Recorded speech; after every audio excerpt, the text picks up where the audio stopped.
I'm Joey Jacobs, and I'm chairman of the Finance and Personnel Committee, and I'd like to call this committee to order.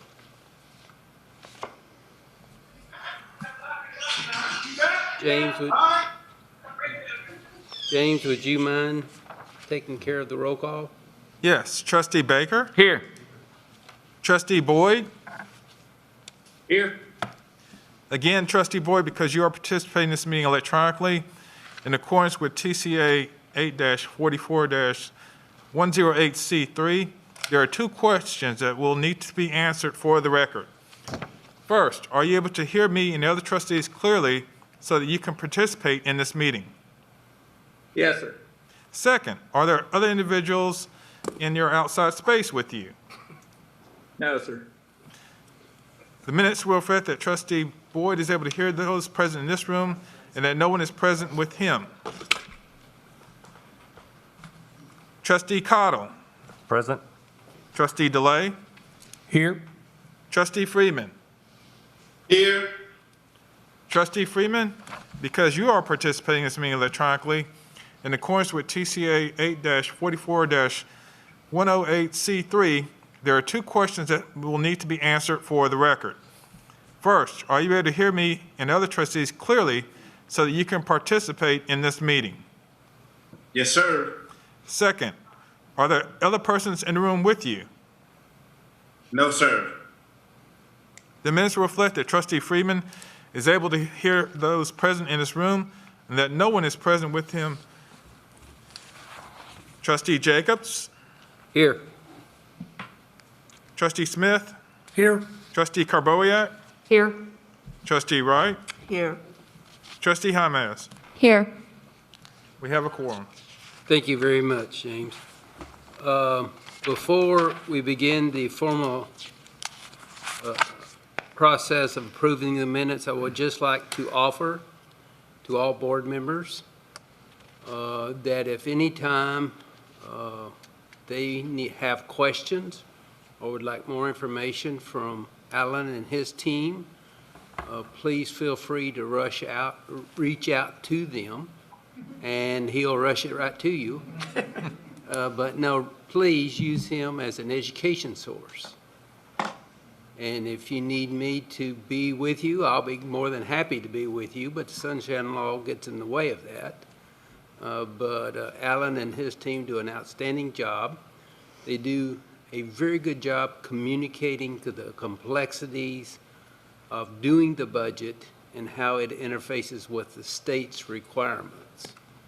And many times we forget about, we could do our own budget, but then there's rules or processes that the state has that impact how we do things here at the university. But Alan has taught me well over the past several years, and I'm totally confident in that his in-service would be beneficial to anybody. So please reach out to Alan if you need to. Also, please, if you have questions, ask them in this meeting. I will not be able to answer them, but I'm sure Alan and his team will be able to do it for us. Please, I want this to be as educational as possible for all the board members, trustees, and so let's begin. The first item is approval of the minutes under tab 1. I would entertain a motion. So moved. Second. Any discussion? Hearing none. James, I guess we call the roll. Yes. Trustee Baker? Here. A or no? Yes or no? Yes, sir. Yes. All right. Trustee Boyd? Approved. Trustee Cottle? Approve. Trustee DeLay? Approve. Trustee Freeman? Approved. Trustee Jacobs? Approved. Trustee Smith? Approved. Trustee Carboiak? Approved. Trustee Wright? Approved. Motion carries. Thank you very much. Under tab 2, you'll find a revised October budget. that Alan has prepared, and he'll be walking us through this revised budget. We do need to approve that.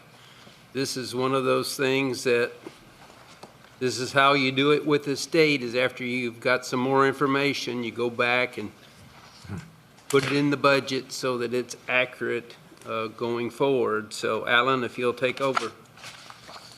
Thank you, Chairman Jacobs, and I appreciate it, and appreciate your compliments of myself and staff. And as you know, since day one, I have a very good lifeline represented at each meeting, so hopefully we can provide whatever information you need. So the budget starts on page 7, the background information. I won't read through that.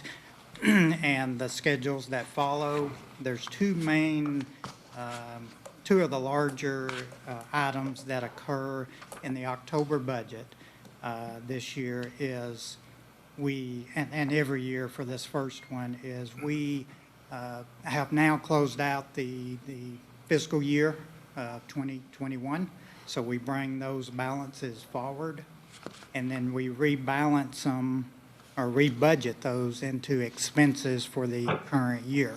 So that's why expenses will look larger than they did in July, because we're bringing those balances forward and we rebudget those into the appropriate expense category. It does not fall out into what we call fund balance, because that, under governmental accounting standards, should be only commitments, accounts receivable, encumbrances, and items like that. So that balance that's left over is only those items, so that you have to then, your carryover balances are spread between your different expenditure accounts. The second item that you'll notice this year that's a little different is on page 13. When you look at our restricted balances, you'll see some significant increases in revenue and expenses there as well. That's because the third round of stimulus funding, the American Rescue Plan, those balances, we did not have those in the July budget. We've added some of those, about 36 million of those funds are now budgeted in the October budget. In the categories of scholarships and fellowships, about 25 million was awarded to students under that plan. And then we've included about 11 million, I think, in IT projects that have been approved therefore. So as we go along, we will when we do the estimated budget at the May meeting, we will have additional amounts to go in the budget at that time related to that last stimulus package. Other than that, everything else is pretty straightforward and similar to years past, and I'll be glad to answer any specific questions. Mr. Allen, Yes. you mentioned the word IT. Is it possible that Bruce can come back in at another suitable committee time and just give us another overview? Is that IT remains a highly moving subject of interest? Yes, I think we can do that, and we can do that. I'll talk to Bruce, and we'll get that on the schedule. Okay.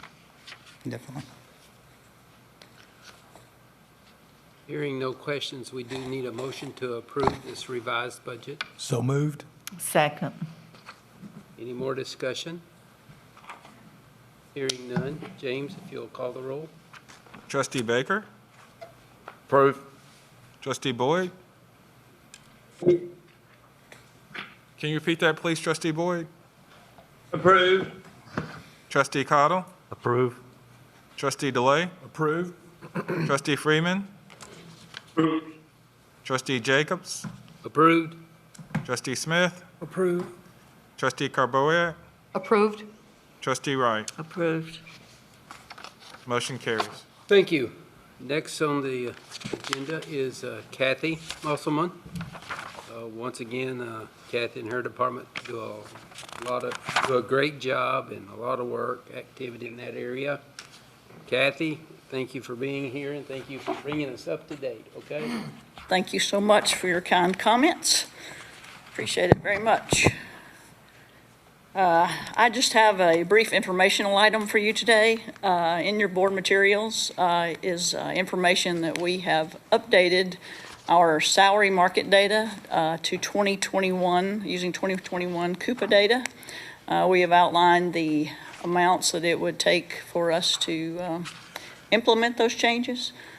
Basically, again, just to update you as to where we are in the market, and happy to answer any questions you might have. Kathy, in terms of percentages, I guess I'm reading, it says $6 million increase as an example for faculty. What would that be in terms of a percentage? I'm sorry, Chairman Boyd, Trustee Boyd, I don't have those particulars as far as what the increases would be per individual. I'm just talking as a whole. Is this a total faculty salary increase to get to market rates of 6.2 million? Am I looking at that correctly? Yes, sir, that is correct. That would bring us to full market for all faculty. And so our total faculty salary number, is that the number you don't have? Is that what you were saying? Yes, sir. Okay. I don't know whether, yeah, we can get that for you. I can tell you, get you the percentages. We'll get that to you, Tom, okay? Okay, thank you. Yeah. Chairman So, Jacobs. perhaps a question that may not be in your workspace, but given the work shortages and people sort of dropping out of the workforce and short on staffing, are you seeing any impact to the university staffing with respect to perhaps not being at market, creating that kind of a staffing shortage? Yes, we are. We manage, my office staff manages the administrative and classified staff. Academic Affairs manages faculty. We have seen an extreme number of vacant positions in the administrative and classified area. We are seeing historically more people declining positions that we are recommending their salaries. And then we go to the next one and to the next one. And a lot of times we're canceling searches and redoing. Some of them we're on our 5th or 6th time just advertising, trying to get just some workforce. And Are you so- getting feedback as to why people are either declining offers? Is it salary related? It's salary. or- It's salary, Yeah. total salary. Salary, and I might add, regarding IT, Trustee Baker, it's at a critical structure.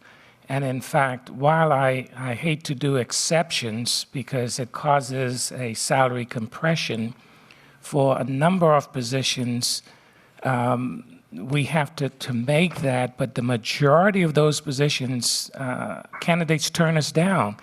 Yes. And I will take this opportunity to say what I did last year during this time with our salary issue. This is a statewide university problem, and I have raised this during our budget hearing with the legislature. The state experienced very similar kinds of situation in the last couple of years, and the governor and the legislature appropriated, Alan, at one point, $30 million, 25 for state, 3 years in a row to bring them up to market. And if you look at this bottom line, the $16.3 million that includes our employees, that will, there's no way within the tuition and all of that we will have this kind of money to bring our faculty and our staff up to market. And so we have been making the case to the governor, and the previous governor actually had told us that he was going to make some effort, Governor Haslam, on this, that will give higher education, just like the state, a significant, at least either one time or over a 3-year period, that will allow us to get our salaries at market. If not, we will continue to fall back, and have a difficult time not only attracting, but retaining employees. And my VP for IT comes in every week How many positions do you have open now? 14. And one that's really critical, that one of your employees got an offer of how much? He was being compensated 75, got an offer of 130,000. It's a hyper-competitive market in IT, and the risk is extremely high, higher than any other area really. Wait, you may want to repeat that for our trustees on the Zoom.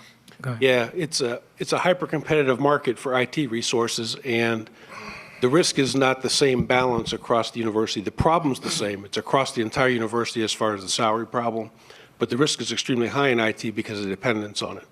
Everything that we do is really dependent on it, and it's possible if we lose the wrong couple more people, since I've got so many openings now, we could have an outage at payroll. We could have an outage for registration and not be able to register students.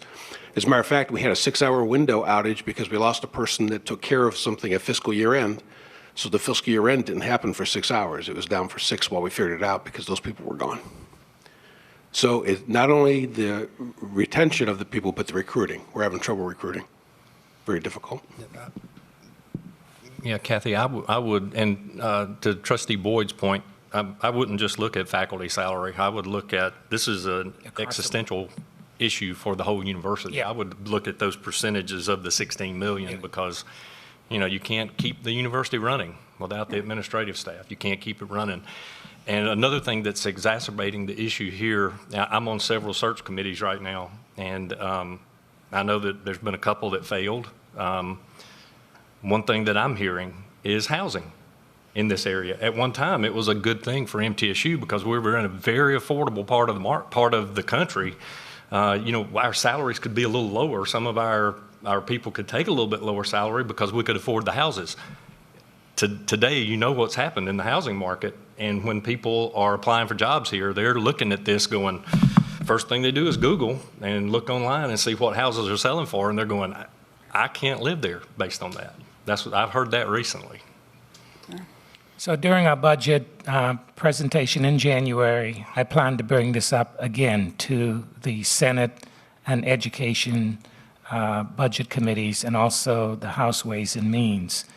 I'm trying to get my other colleagues in the LGIs to join us in really making the case that while the state has some extra resources to do what they did for state employees for higher education, that will get us close to where we need to be. Absolutely. And one other thing, too, that I'm hearing from a faculty standpoint, just to bring that perspective to you, and I'm sure, Alan, you're going to hear more from the Faculty Senate folks on this probably at some point, but the salary compression is an issue, a big issue here right now, because you actually have people that are hiring, that are the hiring managers that are hiring people at a higher salary in order to get them than they're making. And that creates a morale sort of issue. And that's been sneaking around in the side as well.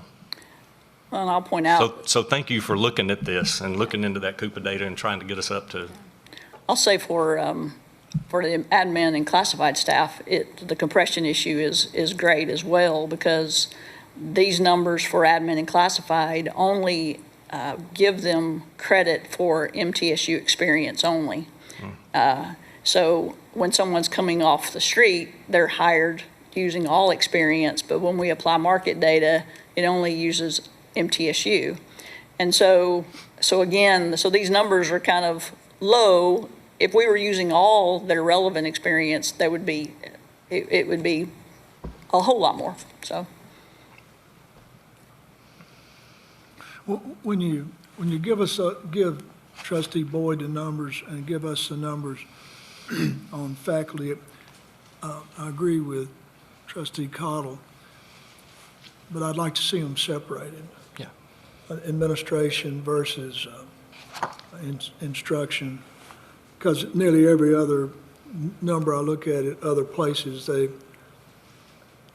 they go a little further in their metrics, how many administrators per student, how many teachers per, et cetera.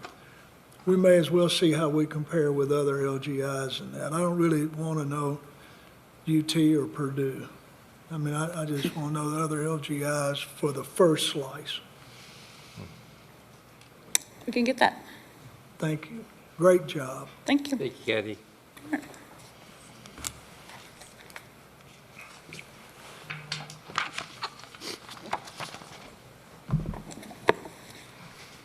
Okay, if we're ready, tab 4, starting on page 21, capital outlay and capital maintenance request. This is the information that came to you late yesterday. Everything's been updated in your books today, but on the capital outlay side, I'll go back and do just a little history. We were asked to do 2 different lists for THEC this year and submit 2 separate projects. The first one focused on renovation projects, and that was the one that was submitted on their regular time frame. Then they came back and asked for a second project that could be a new building related to your economic and development initiatives in your area.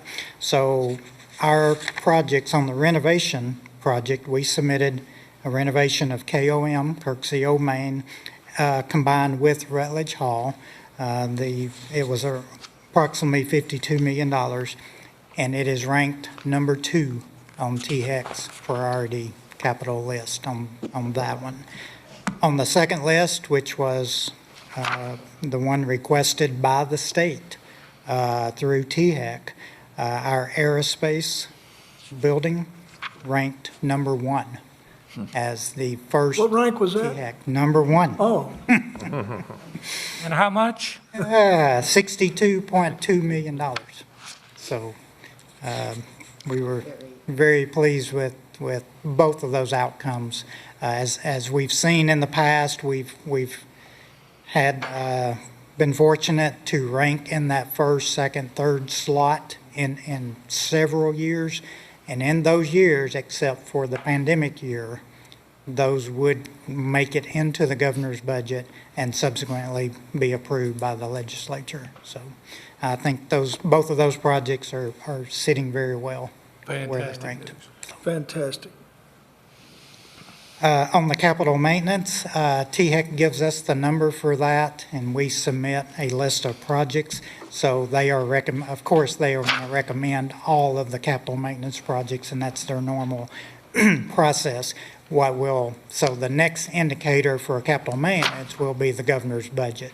So as a little history on that, last year, if you recall, we saw that the governor's budget reflected everything THEC requested on capital maintenance. Had not always been the case in the past. So we're hopeful that continues because there is at the state level a large focus on renovations and deferred maintenance and taking care of the buildings you have. So we believe that there's a good projection for that as well. So let's see. So the following pages that start on page 25 show you the complete THEC list, shows where we ranked, but it also shows you the other LGIs, UT schools, TBR schools that are also in those listings, so I won't go through those. The only other thing I'll mention is on page 27. At the very top, there is a statewide higher ed initiative for ADA funding of $15 million for higher education. So we will also benefit from that. We don't know exactly how yet, but that will be allocated in some form. If approved by the General Assembly, we would be able to also benefit from those ADA funds and be able to address some of the ADA projects with state funding rather than local funding on campus. Be glad to answer any other questions or comments. I'd like to make a comment. To talk about moving forward. We've got over $200 million worth of initiatives in the pipeline or approved. Monday will be the biggest announcement the school's ever had athletically. I mean, we're going to announce a huge project. It's funded. And if you add what the state is recommending, I mean, it's 120 million. And you add concrete megatronics, we'll have over $250 million worth of stuff happening here. Unprecedented, and I'm guessing unprecedented for any other school in the state as well. You don't want to crow too loud because the legislature makes the final decisions, not us. But you think about 250 million, and we don't even know what the infrastructure bill that just passed. There'll be something in it for us. I don't know, it's $2 or 50 million, but there'll be something there. So I think it's a great testament to Alan planning and the president and the team working together to accomplish stuff that anybody singly or individually couldn't, but as a team, we have. So I'm just thrilled. And Mr. Chairman, I'll just add that these are projects that attract students not only from around the state, but from the region. And the reason we have been successful with the state in getting these projects, for an example, our concrete building, there are 7 jobs for every single graduate of that program. Yeah. They celebrated their 25th anniversary about a week ago in Franklin, and people from all over the country were there, and MTSU was considered the flagship. Our Megatronics Engineering Building, the enrollment there has absolutely exploded. That's the next project. With our aerospace program, a world-class program, we have, in fact, there was the induction of the Aviation Hall of Fame this past Saturday night in Franklin Marriott. MTSU was the focus, the attention of over 1,000 people. In fact, one of our graduates, Donald McDonald, was inducted into that Hall of Fame, and he spoke. We co-sponsored that with a number of other agencies. That program is exploding, both at all levels. And so we're not just building buildings that to sit open. These are facilities that are attracting the best and the brightest, and they are producing for the state, and that is why the governor, the legislature, and TEC has put us as a top priority. I've had a number of the LGI presidents call me and ask me, how are you doing this? And I give credit to our facility folks, but also to our academic. We just don't develop programs for the sake of developing programs. We develop programs that are going to meet the needs of the state. And I think that needs to be said because it is part of what we do at a university that really separates us. I agree with that, Dr. McPhee. I'd like the board to realize how important that is. I came from the industry into academics, and I have a little bit different view sometimes. The students, in my opinion, are really not our customers. The students are our raw materials. And our customer is society, is business. And if you notice the expenditures that are taking place here and the focus on the data science degree, those things are things that the industry is telling us we need. The airline industry is telling us we need pilots. And so that's our customer. And I'd like the board to remember, or to at least think a little bit in that way, that we have to look to our customers, what they need, and then we need to go back and do plans and plan strategically to attract our raw material of students to come to those plans and help them find their way to the market, because most of them don't know. If they're our customer, they don't know their way to the marketplace. They don't know what the market is. It's our job to know what the market is. It's this board's job to identify some of those things and come to these meetings sometimes and say, hey, this is something that's coming. We need to be planning for this. And that's my comment on it. But thank you, Dr. McPhee, for bringing that up. Okay. Moving on, we will go to tab 5. This is regarding our operating appropriation recommendations that THEC released yesterday as well. I won't go through all the background page, but if you've read through it, you'll see our net increase is approximately $7.5 million in new funding for next year, for 22-23. If you look at the details on page 35,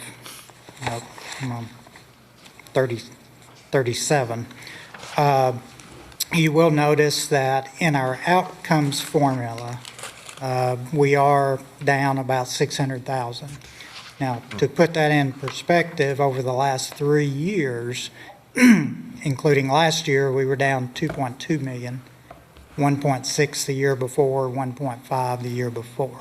So even though we are down, it's much moving in the right direction. And the new fund, so that's the 600, and if you net that with the over 8 million, 8.1 million of new funding that's being requested for all of higher education, the 90 million, we would get 8.1. That's how you get to the additional 7.5 million that would come to the university. So the 90 million is a little higher this year than it has been in the past by THEC. They usually hover around 60 to 65 million dollars.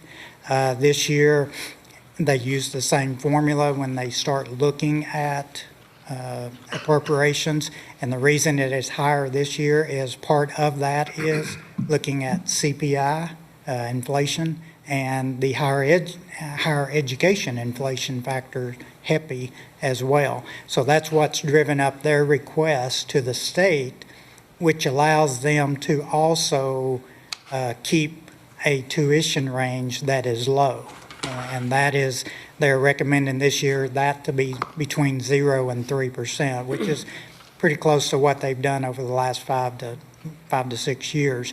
But they wouldn't be able to do that if they didn't request the 90 million in additional appropriations. So, Alan, we also need to add that 7 or the 8 million is the largest appropriation that we have received over a number of years, and it's second only to in the LGIs to the University of Memphis. correct. And the University of Memphis has an array of PhD programs, master's program, professional schools that also factor in this formula. And as you all know, I've visited over the years with each of you about the issue that the formula really disadvantaged MTSU, and we've provided information to THEC as they are reviewing it. So even with us being behind the 8 ball, we're still making some good progress with regards to the formula.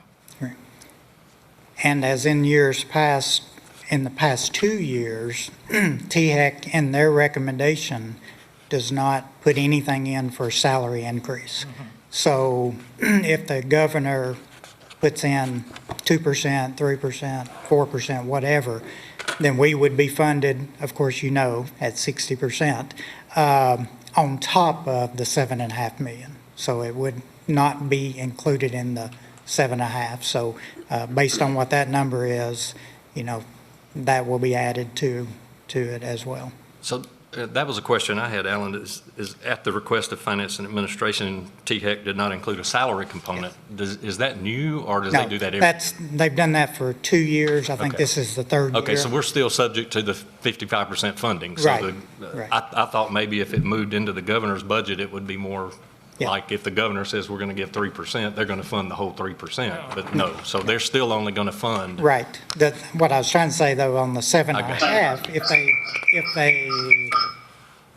if the governor takes what is being recommended by THEC, that would be at 7.5, and then whatever he is recommending for a salary increase, then we would benefit from that on top of 7.5 million. Okay. And as Dr. McPhee said, I mean, if you look at last year, we netted, these are numbers outside of salary. So compare it to the 7.5 million. We we netted $1 million Yeah. last year. The year before, 1.9 million. So we're sitting at 7.5 million today being recommended. So it took me a while to understand this, and I hope all the trustees understand this. You know, the governor will come out and say, we're going to give a 4% statewide increase. And that creates a problem for our employees. They're thinking, hey, I'm getting a 4% increase, where this year we got 2.7. Wait a minute. And unless you understand this, and Alan knows, he's tried to explain this to me for years, but they're only going to fund for the universities. Now, for the highway patrol, they fund the whole 4%. And teachers and all the others. Right, but for us, for higher education, we're going to say, you need to give a 4% increase, but we're only going to give you 55% of it.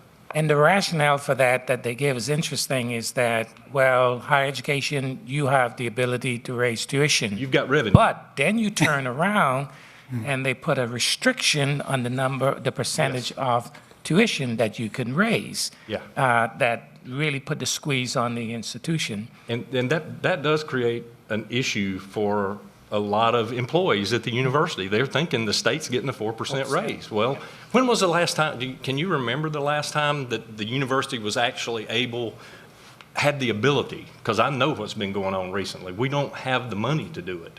But when was the last time the university was actually able to say, okay, Governor, you said we're going to do 4%.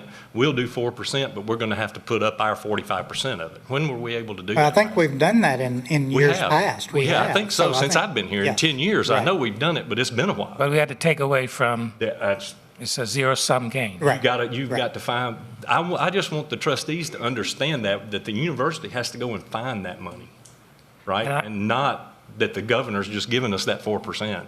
And I've always said that salary for our faculty and our employees are number one priority. Yep. And even in tough times, we do the best. And I really appreciate the board supporting the university with the few percentage raises we get, that you all are really supportive of that. And I can tell you, when I meet with the faculty senate and other faculty members, they are very much appreciated, even though it might not be exactly what they are seeing other state agencies are getting. Any other comments? Questions? If not, I will turn it over to Joe Bells to talk to you about philanthropy under tab 6. Mr. Jacobs said I had to be done by 3:30, and I'm already behind, so I'll try and be like Chris, be very brief and to the point. The good news is when you have good news to tell everybody, you can go pretty quick on it. In your package, you've got your annual summary of where we are with our philanthropy. A couple of things just to quickly note. COVID-19 hit everybody, we know that. Philanthropy across the country saw a downtrend for about the last 20 months. Surprisingly, to all of us, the university stayed ahead. We grew from 2019 to 2020, and we grew again into 2021. But we saw some hits. We took some hits, particularly among our donors who give less than $1,000 a year. So when we look at our bottom line of the total number of donations we received over the last 18 months, they've been down fairly significantly. But it's almost all in that list, set of donors of under $2,500 who they face job insecurity, reduction of hours, and what have you. So we saw that. Fortunately, our donors stepped up and allowed our fundraising to grow, which we're really, really pleased with. Part of the reason it grew, you've heard, as we've been building buildings on this campus, one of the new requirements is we have to put private match in place. So whether it was our concrete and construction building, our mechatronics building, finishing off the science building, we've been able to collect larger donations, which have helped keep our fundraising totals up. But the other thing, and I'll call it on the first graph you've got, or the first form you've got, if you look across through there, there's a little orange line across the middle. And no, Dr. McPhee, we didn't put orange because of my alma mater, I can assure you. But what you'll see on there is what we've raised over the last 5 years. But the line below that is what the top 10% of our donations, or our number of donors, how much of that total they give us each year. It's about 90%. And that's not uncommon. We're actually very typical with most institutions and most organizations. The top end of our donors provide almost all of our funding. If you look down below it, you can see just what impact 10 gifts matter. We talk often about the fact that it's not only the top 10%, it's the top 10 gifts that really make a difference. And what we've seen over the years is those top 10 gifts really represent somewhere between 30 and 50% of what we raise in a year. So we have to put a lot of our focus on major gifts, on those larger things that happen. Bequests are becoming more and more important to us. We put in a bequest program when I got here in about 2002. It's really the first time we'd formally done that. We are just now starting to see the benefit from that. We're now slowly starting to see expectancies being realized, and that's going to provide a fairly significant base for our funding moving forward. We've got somewhere north of $45 to $50 million in what we know of expectancies that we anticipate seeing over the next 15 to 20 years, and we add to that every year. Second page that you've got there simply gives you some performance reports by our units. That's one of the things that we try and track. We essentially have our campus divided in half. Those entities that can raise somewhere close to $1 million or more for an academic unit, and those that really don't have that potential. And that's not uncommon. Certain colleges, they don't necessarily produce graduates with the highest paying salaries, and we know that that's a reality that we have to face.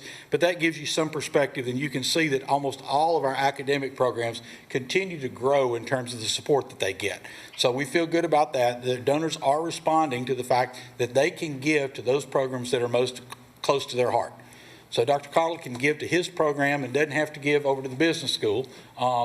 We let our faculty, we let our alumni and our donors really designate the direction of their funds so that they can get to that's most important to them. What I'm really proud of, though, is the next two pages.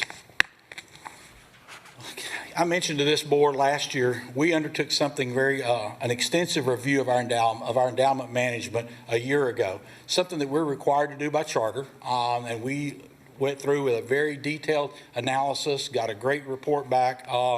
As I said, we went to the doctor and we got a good checkup, good clean checkup without any real need for treatment. So that worked out really well. The important thing that told us, though, was that our strategies, our policies, and our practices were in line with what was good for the university, and we would see the benefit of it. And last year, we really saw the benefit of it.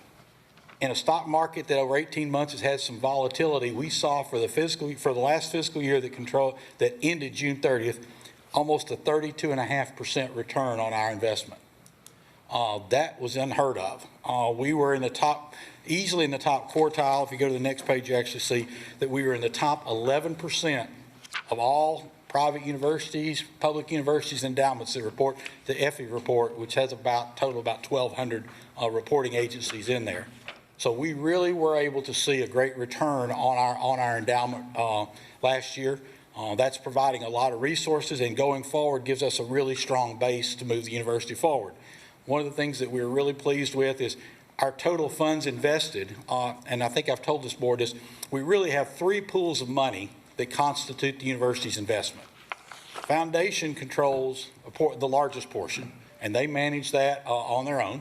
Then there's a second part that's fairly small, about $5 million of external trusts, where families have left the university as a beneficiary, and we don't manage that money. We simply benefit from that, and as other beneficiaries pass away, our share increases. And so that's sitting out there.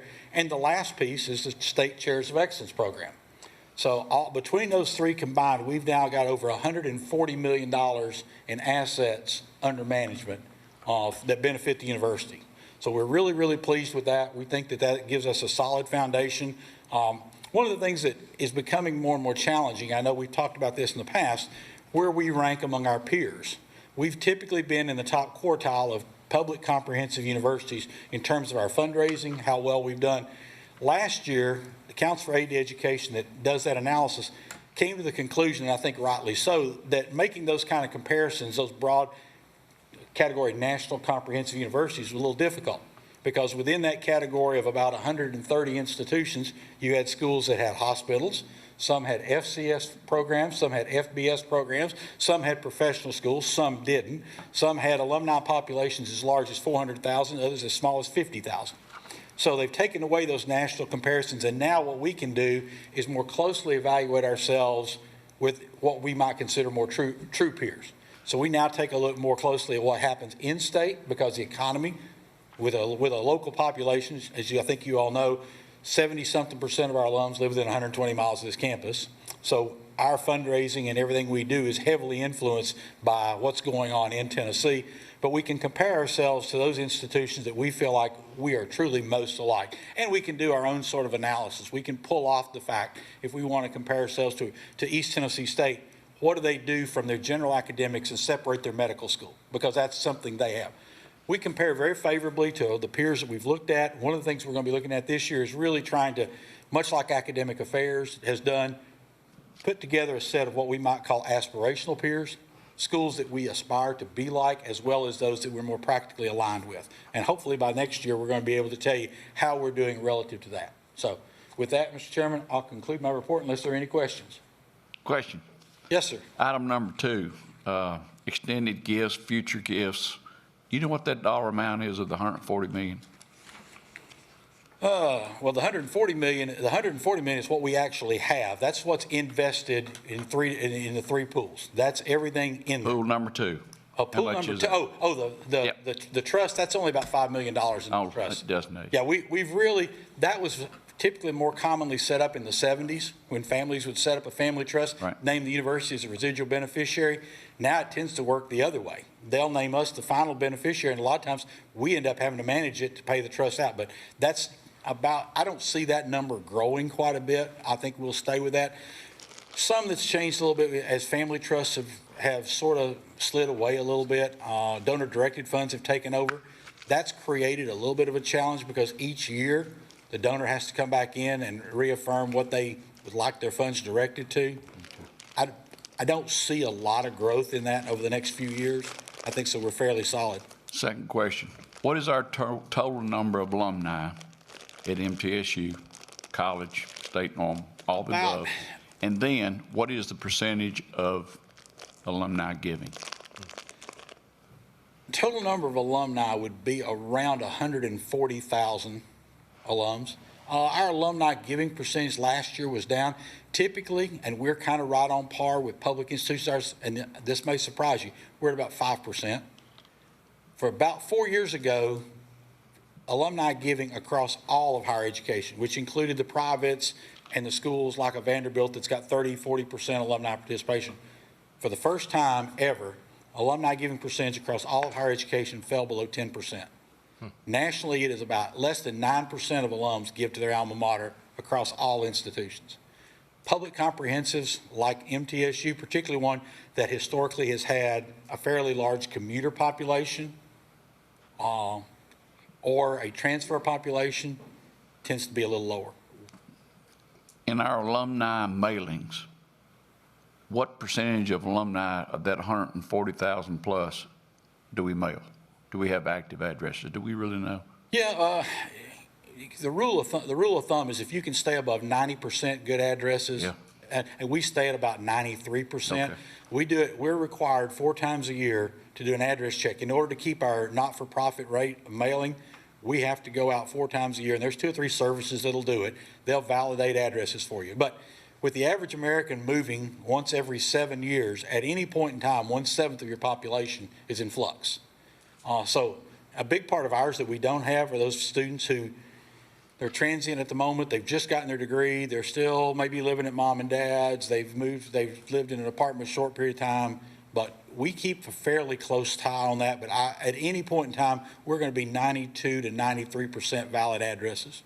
So the 140 is currently living alumni or total? That's 140. The best way I know, Trustee Carball, I like to answer that is we know the status of about 136,000 alums. There's 4,000 people that we do not have a valid address on that we don't know their status. If they're international, we can't validate addresses as well. So I would say that 140 is going to be very close, probably within a couple of thousand in terms of living. Wow. And that's really grown, because when I came here 20 years ago, we had less than 50,000. So when you're graduating 4,000 to 5,000 students a year, your alumni population goes up in a hurry. That also impacts our philanthropy, because the vast majority of those that have graduated in the last 20 years were 25 to 30, and they are just now in that period in their life where mid-career, they're saving for their child's college, they've got life expenses. Our population over 65, which is the prime donor population, is relatively low. But there is a large amount of money being inherited, passed along. Absolutely. That's large amount. Absolutely. And one thing I'd like to look at too is this something that is putting some effort, the board putting some effort behind the foundation and this section of our revenue stream? Is that a strategic thing the board needs to do? Because number one, you know, Dr. McPhee, you say it all the time, our revenue stream is state appropriations, tuition and fees, and I think the foundation or the endowment needs to be one of those revenue streams. And I think it's going to become more and more important, because we're anticipating the state pulling funds over the years. And we do have some influence over that. We can affect the THEC formula by lobbying and working with them. We can also affect the tuition by recruiting more students. That's how you increase a revenue stream. To me, this is, with 141 million in a total endowment, this may be some low-hanging fruit that we could go as a board and start increasing this endowment that can shore up some others. Does that make sense? Is that a three-legged stool? Is this a good revenue stream that we could put some effort behind? Absolutely. I'd like to challenge the board to put, let's look at some strategic things we can do to help you guys. Well, yeah, yes and no. Yes and no. Okay. It is and it isn't. Legally, the foundation, by state statute, Yes. has to be a separate entity from the university. Yes. And separate from this board, its board. So you can have influence in the fact that if you go back to, as Dr. McPhee, when we talked about the Focus Act, one of the items listed in the Focus Act was the role of the board was to provide leadership in philanthropic support. Yeah. So, and I will say, without revealing a lot in here, donor information is confidential, but this board has stepped up. Yeah. This board does provide a lot of leadership. I think if we were to do anything, we probably need to do more to publicize that. Right. So that people that's where we understand that the board has stepped up, that they are taking a position, whatever the project is that's important to them. And trust me, I'm not asking strategically for each board member. I'm saying that we can help the Absolutely. foundation. Absolutely. We have to influence the state. We have to influence and sell students. All we got to do is put help behind the foundation. We don't influence the foundation, because the foundation is tied to us. Right. And believe me, I'm not asking for each individual board member, because I promise you, you're not going to get much out of me. I'll try to help however I can, but I don't have a lot to give you. I'd like to make a comment on our big announcement Monday. Every board member hadn't been contacted yet, but to date, the board has given over $3 million or committed to. Right. We don't say who. Joey wrote a check for $1 million. Others have pledged lots of money. We keep it private, but Joey wrote a check for $1 million. Andy Adams gave $1 million prior to his departure from the board. So your board has stepped up a tremendous amount, and we raised the $5 million necessary to bond the $60 million overnight. Now, Liz Ray was 3 of that, but we've raised 3 or 4 more, or have committed. So your board jumping in. Absolutely, absolutely. So the board's leadership has been outstanding in that, and I think this board has taken that challenge of the Focus Act to heart and lead by example. I think part of it, as I said, we probably need to do a little better job of promoting that. At the same time, we're cognizant not everybody wants that promotion, and so we try and balance that. Mr. Chairman, just one last comment related. I'll defer. It's someone on the Zoom. Yeah. Go ahead, Trustee. Yes, Ms. Doe. Yeah, I wanted Bill, I want to give you a lot of credit for the work that you and your staff do. You guys are very efficient. We made a six-figure gift to MTSU. It's still worth more than six figures and it's giving out 30 partial scholarships. And I just want to say that the premiums, we're going to continue to give more. The next target is 250 and then on to $1 million. So appreciate what you do and the work that you and your staff put in. Thank you, Darrell. Yeah, I just wanted to make sure that we get this number that Joe mentioned. 20 years ago, 40,000 alum. Today, 140,000 alums. And so when you look at percentages, if you look at the number of graduates that we put out each year compared with all the LGIs and, quote, the flagship, 4,000 to 5,000 graduates each year come out of this university and become a part of the economic vitality of this state and this city. And sometimes we tend to forget because we look at numbers or percentages, statistics can be very misleading. That is a significant thing that we all need to be really proud of. And the majority of those those graduates stay. We don't export talent. They stay and become a part of the solution. That is something that we really need to blow our horns about because it shows that we are providing economic support for this state of Tennessee. Send them One more. a decal, a bumper sticker, and a return envelope. Joe is making sure that that happens, at least the return envelope. I know the return envelopes they get pretty regular, that's for sure. Yes. I'd be remiss if I didn't say it's public record, but Pam has given over $1 million to the university. So As I said, the board has provided outstanding leadership. There's no question about that. So, well, thank you all. Thank you, Joe. Good report. My committee is done, except you want to do something with executive session? yes, while we're in public session, just a head nod would be fine. I think it would be important that we expand our ability to have executive session at each meeting. And everybody here has been on lots of boards. It's the only one I've ever served on that didn't have one every meeting. So if anybody is opposed to that, let me know.